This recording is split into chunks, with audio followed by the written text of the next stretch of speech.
This is my first time streaming live on Facebook at the studios of Cable Radio Network, CRN, with Divine Love Talk. And I'm so excited to have in studio back today, Brenda Brenda. Okay, she is one of the founders of Urban Theater Movement, and this is her better half as a partner in this Urban Theater Movement. So introduce yourself. I'm Paul Tully, co-founder, current artistic director of Urban Theater Movement. All right now. And we have one of the actresses that I just fell in love with when I saw the festival that you guys are in. It's called Fringe.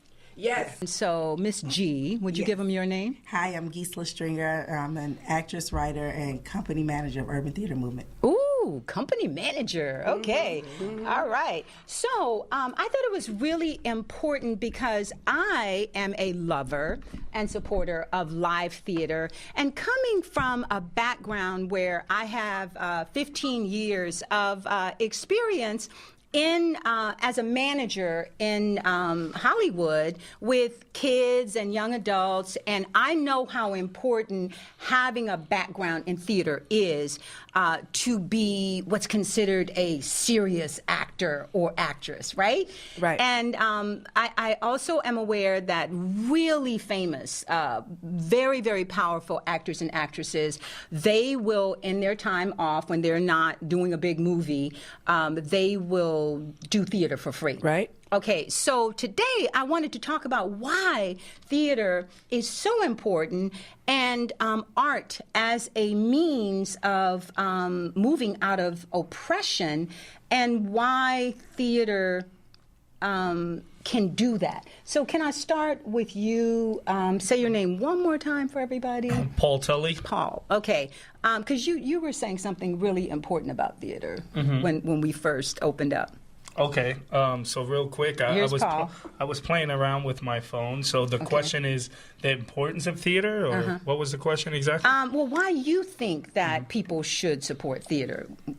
Okay, good question. So maybe start with why you do it. Yeah, I mean, look, theater to me, I didn't start getting into the arts till late in life. Like you're so old. Yeah, I'm ancient. I'm pretty old for Hollywood. I don't know, but I started late in life. So theater changed my life in a whole. All right. And what I mean by that is I walked different avenues in my life. Like I grew up kind of on the wrong path, then straightened up and went in the military. And shout out to all the vets watching right now. Love y'all. Went in the military, met great people, had huge experiences. And after the military, I worked in mortgages, and then I went back to school and decided to pursue acting.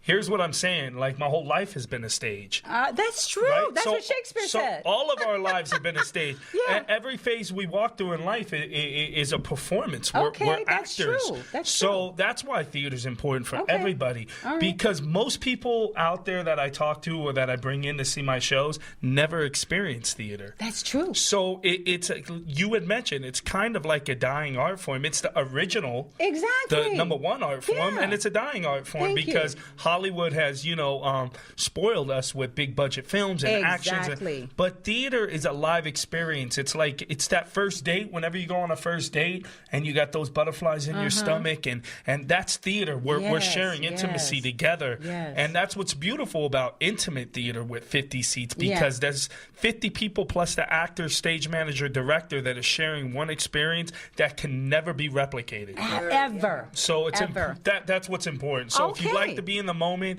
and share some intimacy with somebody, that's what theater's for. Okay, so now Miss G, as a writer, and actress, and as an African-American female, you have a really important role that you're playing in theater, but also as a writer and actress. So could you address why theater is so important to you?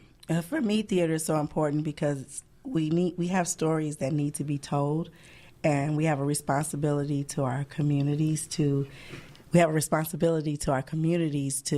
get these stories out and to be an example for women, especially young girls. So and to address saying the that issues in the community that aren't otherwise being addressed in order to avoid stereotyping. So the message in your current play. So give us, what was your inspiration in that one? Because I love it. Give them the name of it and why you got inspired to write that. My current play is called LBS, Laughing But Serious, and it's about an interracial couple that's engaged on verge of the Trayvon Martin trial, and it's how race issues affect everybody in their everyday life, and this couple never addressed these issues before. For me, this piece was important because it actually derived almost from a real life situation with a friend of mine, where during the Trayvon Martin trial, my friend was white, and we were arguing about Zimmerman and Trayvon. And the polarities of the issues. Yes, and it was really, like, for me it was jarring because I was taken aback by their stance on it. I couldn't believe it. And then I thought to myself, I took it to another level. What if we were engaged? Yeah. What if we were dating? How would this affect us? And we just discovered these issues between us. And so the play, it just kind of took on a life of its own. From that. And what I love about all of this is the humor, that you guys put in all of it, and the realism. And I like the fact that why do you guys do one acts? I mean, you focus on one acts a lot. I love it. Yeah. But what is that about? I guess I can answer that a little bit, and then Brenda, and then Paul can take on the rest. These are representative of we try to do, first of all, aesthetically the best of. We are all writers and new writers, and when we started writing shorts. And so these are shorts that touch on different matters that are important to us. But relevant issues that are universal. Relevant issues that are universal, and it gives, basically, you go back down to the power of theater.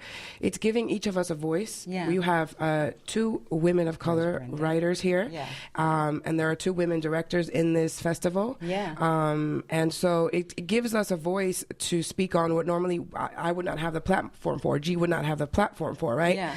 Right. And so it's a great opportunity to give our members a voice. And we've done workshops to help them write, and we've been a part of these workshops, and these shorts come out of those workshops that we give to ourselves. So giving voices to ourselves, empowering, storytelling is empowering. The ability to storytell is empowering. And I know this because I teach kids, and the ability for them to tell stories. Not everybody knows how to tell a story. I agree. And when you can tell a story, you have power over that story. You have power over your words. You have power over history. You have power over education. Yes. And that's why I think it's important, and why it has opened my eyes so much to teach children. We are allowed to do certain things and not allowed to do certain things with children. And yet, when we watch television, with the allowances are great. Oh, it's crazy. Because parents, let me go back. Yeah. My son was an original cast member of Barney and the Backyard Gang, Big Purple Dinosaur, right? And when he got cast in that, I went, oh my God, this is history in the making. They called it edutainment. And I already saw the potential in this, and I went, okay, parents are going to use video as babysitters for their children. Because guess what? I had already started doing that with my daughter, who was younger than my son. She wanted me to read. She was 18 months old, and she wanted me to read Cat in the Hat to her incessantly, all day long, every day. And it was like, Cat in the Hat, Mommy, Cat in the Hat, Mommy. And she, at 18 months old, she could literally read it out loud to herself. And so I thought, wait a minute. I had a Sony video camera, Betacam, back in the day. And y'all don't know that. Y'all I weren't even remember born. Beta. Hey. He's giving up my age. Sony. Okay, all right. Betacam, right? Okay. So I was like, okay, well, I told my husband, can you just videotape me doing this? I videotaped me doing it, put it on the television screen, and I could sit her in front of it, and she was just happy camper. Yeah. Nice. Because it was her in my lap, her turning the pages, and she's participating with herself and with me. Okay. Yeah, nice, And nice. I thought, oh, this has a lot of potential. But I was thinking in terms of, I've always been an educator, Right. so this is wonderful. Yeah. I didn't know that it was going to turn into a nightmare, where parents were just going to give Throw their their kid in kids front of- iPads, Right. and they walk around with little cell phones. Yeah. Right. And I've seen like 2-year-olds, Yeah. like flip through Yeah. there, and they find the channels, Yeah. and God knows what they're getting into. Yeah. And so what I'm saying now, and I think this discussion that we're having right now live on Facebook and at CRN is important because there's not enough good entertainment out there, edutainment, that moves the spirit, that uplifts the spirit, that opens the mind and expands the consciousness of humanity. So that's what you guys are doing at Urban Theater Movement. Thank you. You are expanding the awareness and consciousness of people on so many levels. Thank you. About race, about gender, about mental economics, mental your play on about, and of course for me as a psychologist, the traumas from childhood and what parents do to their children inadvertently, but they're doing it, and that trauma affects that child for the rest of their lives. Yeah, that's all important to me. It's education,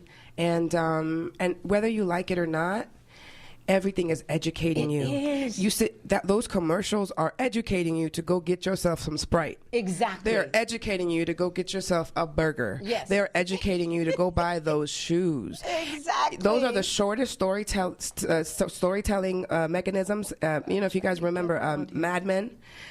Go back, go through the first seasons, and there's all your education in entertainment and media. There we go. You are being told what to buy, what to eat, how to think. Yes, you are. And unless you are aware of that, you are just a robot. And when you can wake up and say, wait a minute, that moment of wait a minute, then you have some autonomy over your life. Yeah. But until then, you better look at those strings on you because you're just a puppet of media, entertainment, corporations, and commercialism, right? Capitalism. Absolutely. So who wants to jump in on that? We got 2 minutes. On Paul, on what she just said, our responsibility in terms of using our freedom of choice, to choose something positive versus becoming a mindless drone. Yeah. Don't people look like drones sometimes? Mindless? I mean, isn't that the foundation and the core of what we believe in anyways, not to get political as Americans, the freedom to choose what you listen to. Yeah. Exactly. And if we follow media and what the masses want us to see and believe and hear, we're just sheep in a herd, Exactly. So art gives you that freedom to kind of choose what you want to write about, what you want to speak about, what you want to see. And I mean, there's so much power in that. Exactly. To get out of what society blocks us in on and just come into these four walls and create your own world and send your own message to the audience. And how about a meaningful message, people? Can we send some meaningful messages, Miss G? Some love and positivity. Love and positivity. Believe in yourself. Just trust yourself. Yes. Trust yourself. Okay, and how about just give yourself a voice? That is the most empowering thing there. Give yourself a voice. Give your people a voice. Give your mind a voice. Give those minds out there a voice. Spirit and everything else. You can do it. And so Brenda and Paul and Miss G, okay, this is what, let's start out with the hypnosis that's going on right now. As we speak. I look around when I'm in public and I'm walking around and I just go, we're talking about free will. And if we don't exercise our free will, well, by the law of consent says if you fail to exercise your free will, anybody can jump in. Anything can jump in because the universe abhors a vacuum. Right? So you create a vacuum when you don't stay fully present. Right. And so by not staying fully present, and have you noticed how many people with television, their attention span is what, like 10 seconds? You know, and so people are not staying present, and then all of this technology with the mind control messages that are out there, we're being bombarded with all of this technology, and what I'm looking at is zombies. Like people, I feel like the invasion of the body snatchers is going on.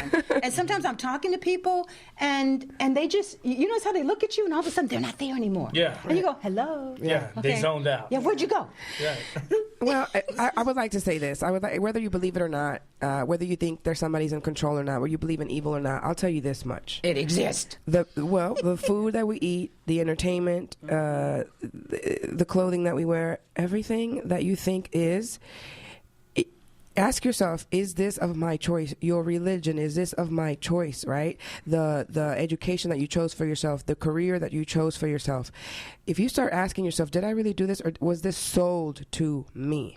Or just passed down. Yeah, then you know that you're not making conscious decisions. And if you're not making your own conscious decisions, then I would be really angry, because I would say, then who's making these decisions? I had a moment in my life when I was like 14 or 15 where I literally said, wait a minute, Catholicism was my parents' religion. Do I want to continue doing this? And I had a moment that I said, you know what? I'm not going to do something just because that's what I grew into. Exactly. Let me explore. And that exploration took me all over different things to explore for myself. And change your life. For me. And, you know, and I respected that for myself, and I respect that for other people, but I do push on, is this your decision? Yes. Or is this something that was sold to you? And when I say that, do you know what I mean? Of sold. course. Because we are because media it's done heavy. unconsciously. Yeah. Okay, and I went to a Baha'i wedding, and I don't know how many people are aware of the Baha'is, but I really wasn't. I'd met a friend who was a Baha'i, but I really didn't know until I went to a wedding, and it was in the redwood forest. Wow. It was out in nature, and it was so beautiful. And then when they were telling me about the tenets of what they believed, and it came out in the Middle East, of all places. Okay, one of the most progressive religions, like in the 1800s, and they teach their children all of the great religions. They, from the time they're very small, they educate them about all of the major religions, and then I think it's around the age of 15 or 16, then the child chooses what religion they want or not. But it's a conscious choice based on information and informed decision. And I thought, gosh, I was a Baha'i my whole life, because from the time I was a child, I was fascinated with all the religions of the world and educating myself, and ultimately realized that all of the religions basically teach the same thing. People just don't follow them. Okay, the real tenets, and they get caught up in the dogma and they get hypnotized by it, and then it just becomes a control mechanism. And whereas it was designed to actually lead you back to the fact that we all come from one source, and we all have God within us. They all teach that same thing. So, yeah, you're right. People are not stopping to think as they're defending, I was born Catholic, I'm going to die Catholic. You know, I was born Baptist, I'm going to die Baptist. Where is that coming from? And, you know, the choosing of religions, it goes back to me, the dagger tradition, when women are pregnant and they speak to the child to see what their gifts are, and they name them by their gifts so that they never forget what their gifts are. Exactly. That reminds me of, these people are born with different gifts. Your religion might be based on your gift, and that religion might be based. You're choosing that religion might help you then give back, because you're here to give back gifts. Einstein said that all of our children grow up are supposed to be smaller in evolution, right? And so yes, when you have kids, they are supposed to be more talented and more intelligent. We're here to evolve. Evolving. Yes, and so that is the question. Okay, so let me go back to theater. Theater helps you be fully present. Oh yes, that's what I love about that, because when you're there, you're on the edge of your seat, and especially the small theaters. And so maybe people should go out and experience live theater again, because I guarantee you most of the little kids out there have never been to live theater. I took mine from the time they were 2 years old. But you know, this whole concept of branding, I had this aha moment as Paul was talking about, oh my God, that's what slavery did. It literally branded branded you as a slave. Okay, and so what is the metaphor of us, you know, I need a brand name, you know, and all of that. So we are voluntarily branding ourselves as a slave to consumerism. We're paying hundreds of dollars to be slaves to Nike, Chanel, right, Gucci. Who literally, most of them use slave labor. I know for sure Nike does. Ooh, I don't let me check know. my feet. It goes all the way, like even our military. You get branded with that. And then which branch do you go in? Are you a man? Do you go in the Marine Corps? The few, the proud. Are you a sailor?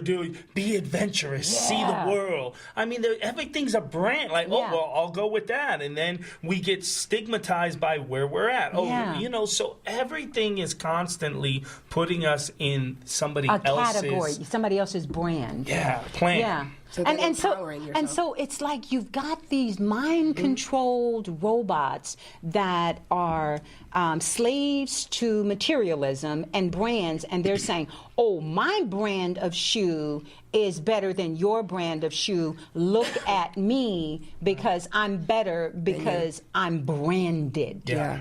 Wow. Yeah, that was a real aha. There's like the only way I can say it, I wake up some days I'm like, this is just, everything's just topsy turvy. Like everything's just upside down because we are voluntarily giving away our power, branding ourselves, and losing the education and uneducating ourselves. Yes. And it's you know, when you really think about it, that's what it is. Miseducating ourselves. It comes from different angles. You know what I mean? Like we live in this bubble and we're being thrown this food that makes you want more bad food because that's what it does. Yes. And deteriorates your body. Yeah. And then it causes cancer, and then you're then forced to go get the drug dealers drugs, there pharmaceuticals. You go. The legalized. Yeah, and drug then pushers. and then you can't think straight, right? Yeah. And then you're angry, and then you're going out there and punching people and getting into accidents or whatever. Now you're in Look jail. at us. We're a mess. We're really being trained to serve others, right? And not yourself. So you bring that back to theater, right? There's nothing more empowering. I teach kids. There's nothing more empowering than teaching kids to have their own voice, to storytell, and to have something to say, to give them a voice. Yes. I mean, these inner city kids that I work with, it takes them a long time, and I have to instill in them, you have a voice, and your voice deserves a place in this world. Yes. You are constantly being told what to do by your parents, by your teachers, by your peers, by television, by media, all of it. It is your turn to push back. And so the reason Paul and I created this theater company, and I know especially for me, this is my great big pushback. And watch me get into film and media. This is my great big pushback because it's a resistance. I'm pushing back. People have a free will. People can do whatever they want. People can subscribe to whatever they want. I'm not telling anybody or corporations or people to do something different. I am saying to those who see, to push back. There you go. And you know, and the fact that you guys created your own theater, who's going to censor you? It's your theater. That's right. Isn't that beautiful? We don't even censor each other. Sometimes we say some things we're like, okay. And again, bringing it back to theater, that's the beauty of theater to film or TV. I mean, film and TV is great. That's a whole nother art form. But with theater,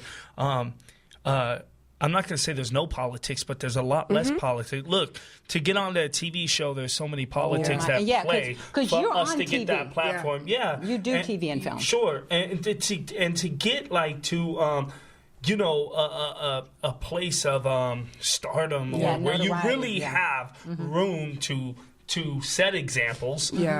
There's so much that has to play. But with theater, again, I mean, we're the kings of those four walls. I mean, we could write whatever we want, and we are the star. You are the star. You could come into our theater company and say, hey, I'm a young artist, and I wrote this play, and we're going to read it and go, let's do it. And you are the captain of that industry. That will never happen on HBO. You're not going to walk in and say, have this script, and can you make a series out of it? And so, you know, theater gives that side too, which comes back to what we're saying, just having the freedom of your own mind. Not that when you do TV and film you don't have freedom in your mind, but you really don't. But I mean, you're given a script. At the top you have these controllers who are saying, well, you can't say this, you're censored, you can't do that. Correct. And so, Miss G, how do you feel about the freedom that you have as a writer in theater?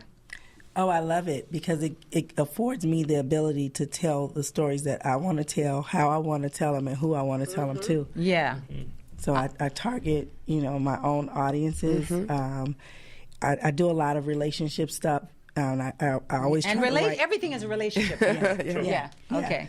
And I try to write from a very real place because I know, like, sometimes, I wrote one story where people are like, what were you thinking? And I'm like, I thought it, and I know somebody else thought it. Yeah, there you go. When we ended up producing it and having women audition, they loved it. And they were like, yes, because it's like sometimes it's things we think that we're afraid to say. Yes. And I want to be that voice. Yes. And I love the passion that I see in the plays, all of the plays that I've seen at Urban Theater Movement. It's the passion that pulls you in, and you're just kind of riveted. I'm like on the edge of my seat. Like when I was watching Miss G's play, I was like, how is she going to handle this? Okay, is she going to resolve it? But I knew that because it was Urban Theater Movement, that it was going to bring it home, at the end. So I'm just on the edge of my seat. I'm laughing. It's serious, okay, but I'm laughing at it. Laughing but serious. And I'm going, okay, this is brilliant how she put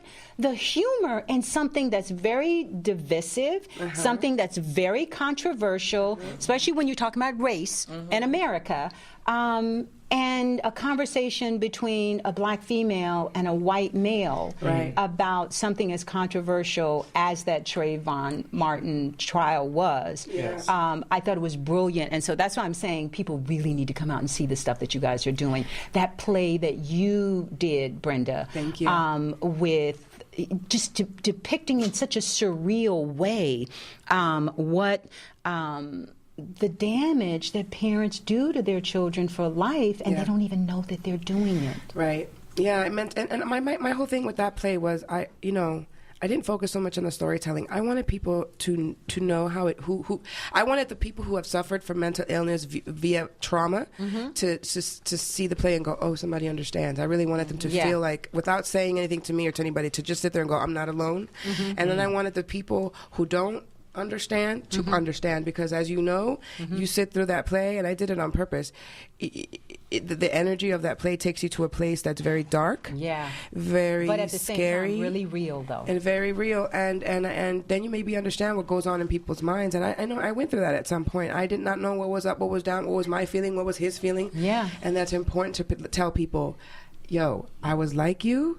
I hear you. Yeah, and there is a way out. And there's a way out. And come on, guys, let's face it. You live in America. We're all a little crazy. Yeah. Oh yeah. Okay. Yeah. But my crazy is attached to my gifts. So exactly. And so let's take our crazy and go back and figure out where did it come from? Because if we can trace the origins of the trauma, we can heal the craziness. Yes. Do you see what I'm saying? Yes. So it's all about healing the trauma. And for someone like me as a psychologist, I think that writing and theater and acting, this is how we heal the trauma. Yeah. And this is how we help the public, society heal their trauma, because as they see you guys in the theater all dealing with issues, the mountain one with the two guys, the brother, the two brothers, oh my God, they're healing the stereotypes about women and what it means to be liberal and conservative and,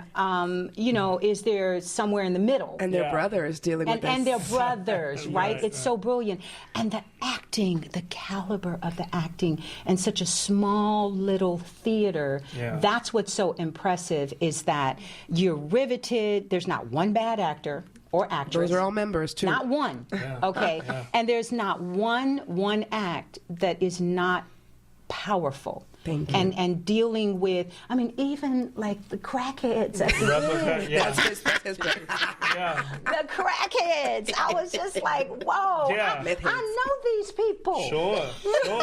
And that play is also a full-length play. Oh, he turned it into the full length is completely different. It's a much more dramatic arc. This is more of like, I took all the comedy and the insanity of this world and put them in. And it's genius, guys. And this is like everyday stuff. Like people like that are Well, down the absolutely. street, I mean, you know? I'm looking. I'm going. Oh my God, those are my students. That's my family. Okay, I know all. You know, and I tell all my students, look, guys, we're all crackheads. Okay, what is your crack? Okay. Yeah. Anger, Food.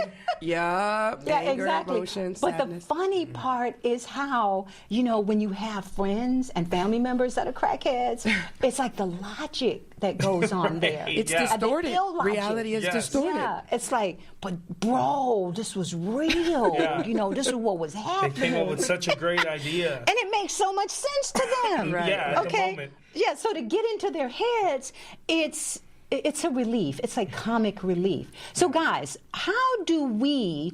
I'm a writer. I'm an artist in that realm. How do we keep theater alive? I mean, all I can say is, guys, you got to go out and experience it. You've got to, just in the same way that you got to take your kids to a farm so that they know what a cow looks like Right. in real life, you know, Right. and touch it.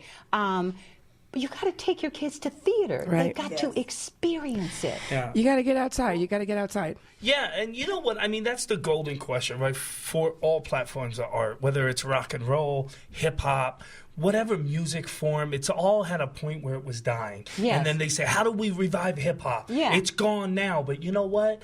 Hip hop, I'm using hip hop because I'm a Yeah. hip hop fan, Right. so I know a little more about that than anything Okay. else. But you take hip hop from the late 70s to now, Yeah. it's changed and went through so many different formats. So what I'm trying to say is, it's not that it dies, it changes. Okay. So theater has to just keep evolving, and I don't think So theater. how is it going to do So that? here's the thing: everyone's big question is how do we get theater to the masses? Yes. That's like the. But my thing is, I don't think it belongs Yeah. to the Word. masses. Got The it. masses need to come to theater. Yo, yo, yo, Because- yes. All because right. If we make theater I for feel the you. masses, I feel then you. it's not theater anymore. The Gotcha. intimacy of That's it. Yeah. what Yeah. film is for.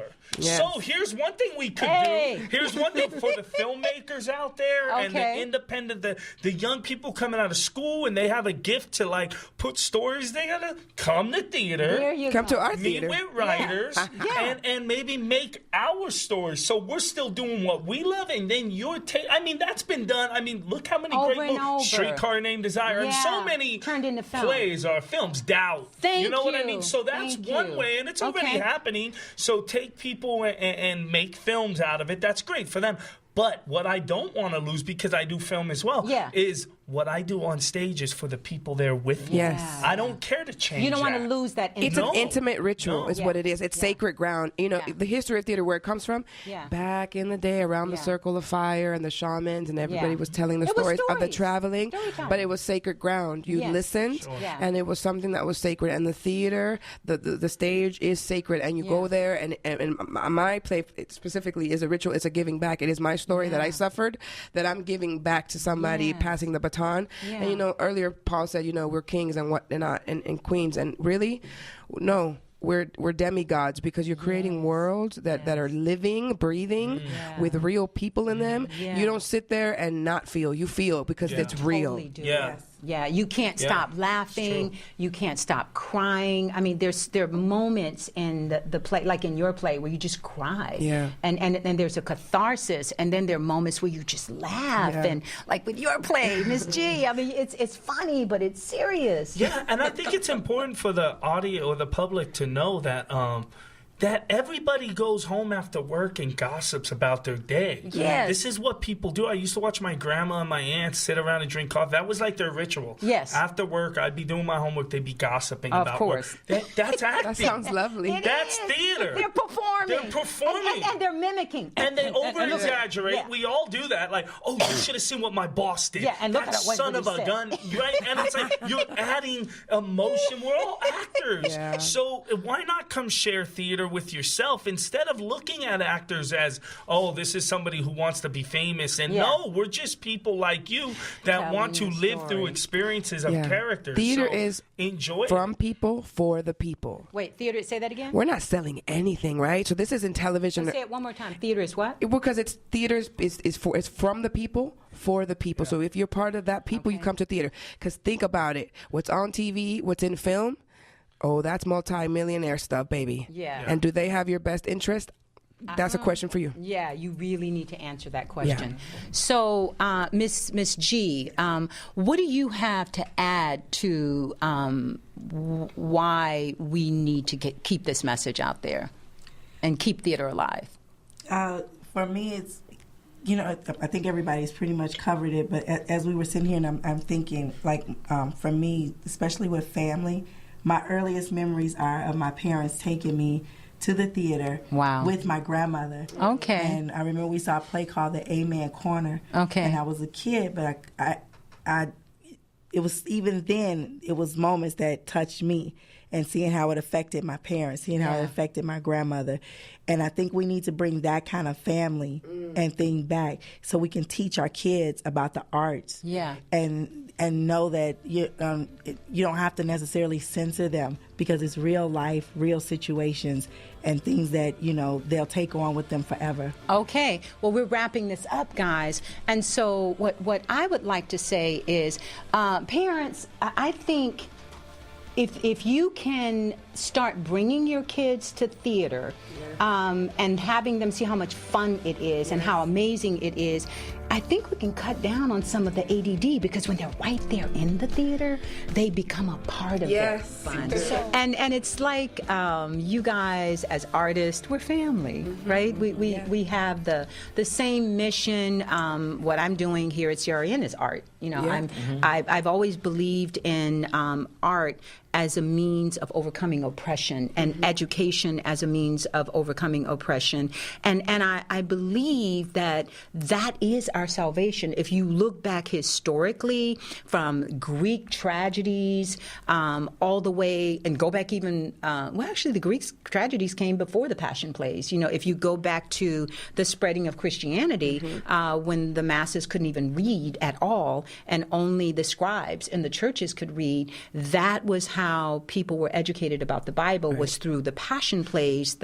So theater has always had this place in terms of not just entertaining, but informing and educating the masses. Yes, even way back in the day, there was a lot of control, about what message they wanted the masses to take home. So I love what you guys are doing, because you're sending out really important, profound messages that, you're right, I don't think that we could get them right now on the big screen in the way that you guys are doing it, uncensored, live. Okay, so to me, that is the real reason to come out and support live theater, because it's uncensored, it's cutting edge, it's beautiful, it's profound, and you can, in one act, laugh and cry at the same time. Yeah.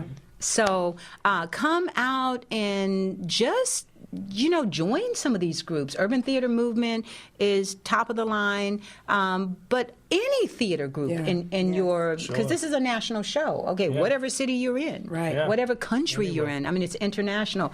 Support local theater. Yeah, and furthermore than saying support, like, go and be a part of it. That's what I'm saying. Yeah, because when you if say you always wanted to act. Yeah, people say support, and you're like, I don't want to support. But when you say come be a part of that family, because you will be changed and transformed.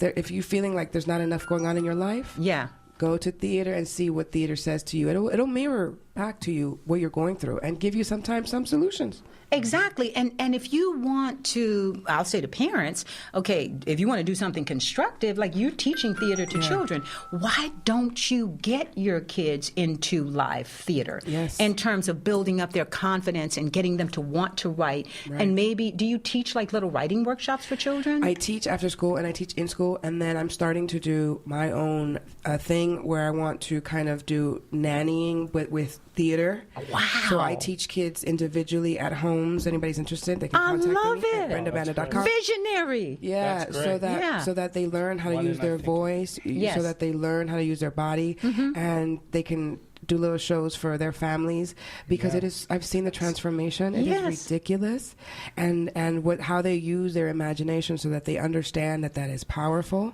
And I think it's natural, Brenda, because both of my kids became child actors because guess what they did? When they got together with their cousins, they would perform. Yeah. They would make up stories.